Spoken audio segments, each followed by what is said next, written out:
Right, okay. If you find it's a problem hearing, please do shout out and we'll raise our voices because these aren't always brilliant. We move on to the first agenda item. It's a draft strategy and business plan.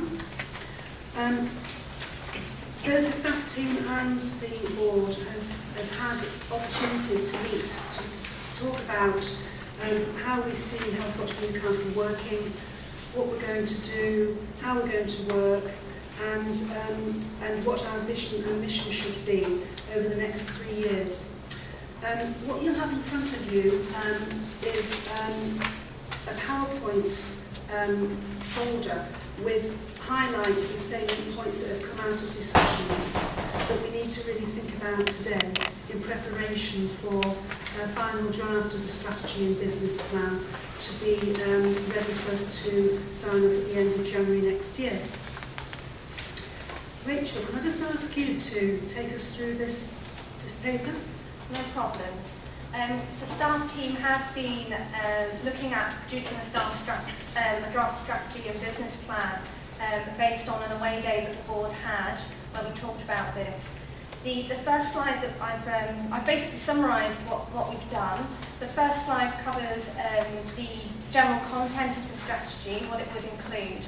But I've picked out key points from the work that has been done so far. So the second slide talks about the mission and the vision.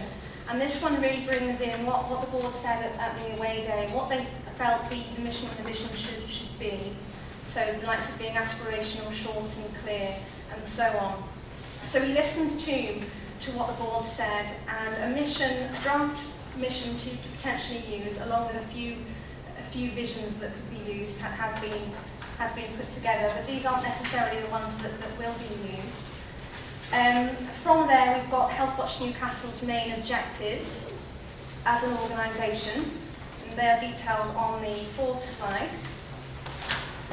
And then moving on, we've put together objectives for Health Watch Newcastle's involvement strategy, so how we're going to involve members of the public, and also Health Watch Newcastle's communication objectives, so how we plan to communicate what Health Watch Newcastle is doing to members of the public.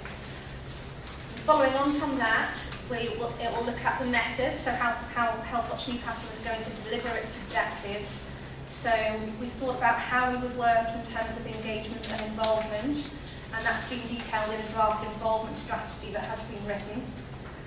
And we've also thought about how we'll work with regards to communications, so we've put together a draft communications plan, and that describes some of the things that we would do to communicate from the public.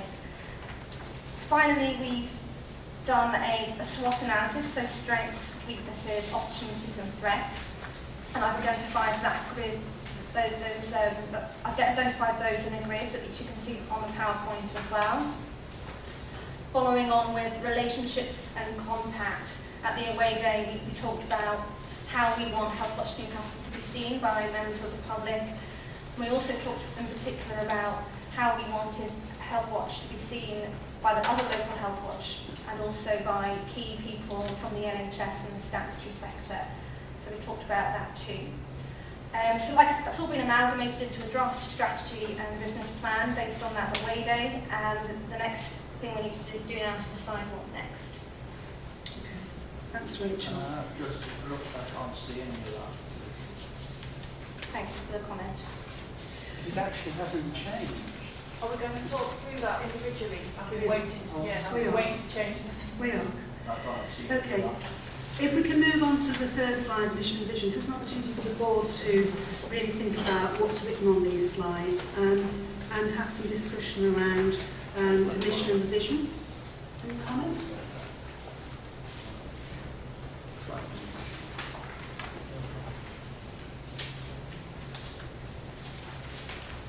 I think we're a bit worried about the last bullet point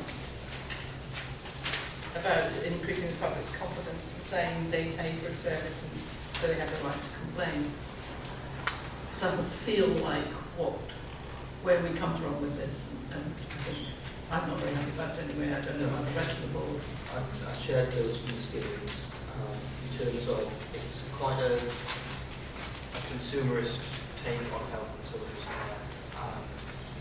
My personal belief is that health and social care services should be universal, not tied necessarily to the notion of direct taxation or indirect taxation, or however. They were just, I'm not saying that it's overt, but there's some implications to the way that that was laid out. Okay. Am I right in thinking that this page is just, this is just what was gathered as ideas of the way we look forward? Yeah. It wasn't actually, these words weren't going into the text. Oh, no, this is just a way of presenting the salient points that will go into a document. And I think if some of you may well remember the discussion we had around this, which is why I think it's actually come onto the slide, and it's how Health Watch England, the overarching Health Watch board covering the whole of England, talk about consumerism. And we had that discussion around, we actually don't like the word consumer. And I'm sure that's where that bullet point has come from. So I know Health Watch England are trying to really put over to the public that they are consumers of a service that is paid for. So I'm sure that's where that's come from. But I think, you know, we want to do things the way we want them done in Newcastle, and I think it's a relevant points that both you and Alistair have made, Di. Thank you. So we don't have to follow Sorry. the Health Watch England's need on that, it's just land that we want to do. No, I mean, we are local independent organisations. Health Watch England give that overarching umbrella. We can locally determine. Yeah, we're local independent organisations, absolutely. I would want to lose the point, though, about increasing public confidence to speak out. Okay. I think that's entirely Yeah, I agree with you. It's the second part of the sentence I'm unhappy with. Okay. Okay. So if we move on to the next slide, mission and vision. We just remind ourselves a mission is about our present state. It's what we do, who we do it to, and how we do it.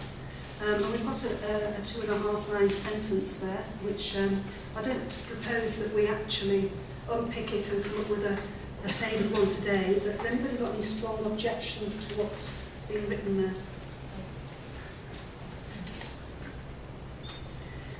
Okay. I don't have any objections, Chair. I quite like some of the language. I think it's important in such a short mission that we've got some key words and some key messages there, and I think they're coming through. I think particularly like reference to the strong voice, which actually harks back to what we were just saying on the previous slide. It's not just the voice, it's a strong voice. That's all part of the public confidence. And I think that gets that across. And then one of the words I've underlined down here is influence. Which I think is a key word, because that's more than just being able to have your say about something. Actually, influencing means that your say is taken into account. I think that's an important word. I like that. I hope that stays in as a sort of key message. Yeah. Lisa, I think that one thing that needs to be sorted out very much so is how we deal with sensitive impairment and health, and how John, can we questions till the end? Okay. When Yes, right. conducting our board meeting here and you're there as observers, but we'll talk to you about it first to the end. Thanks, Lisa. Okay, and if I can remind people of vision, it's about something we aspire to do. This is something that is an aspirational statement that we're always trying to achieve and hopefully looking for continuous improvement. Now that first bullet point there, that first sentence is our current vision, and the four underneath are suggestions for others to try and make it just a bit more succinct. Any comments on this slide?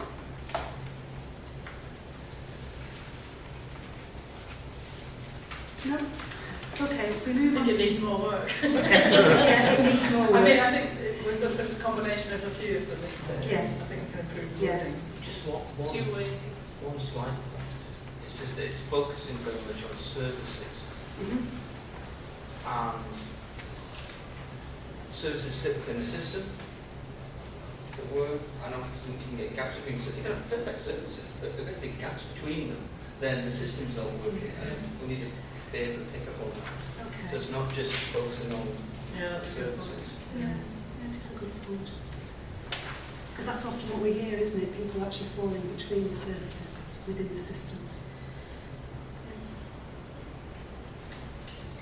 Yeah, we use health and social care services as a shorthand for the system, but it's right, it's not explicit.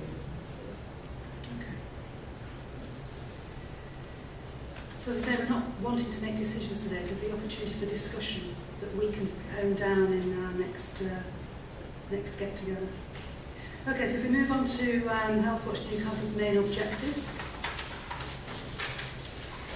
I've got a couple of things on this one.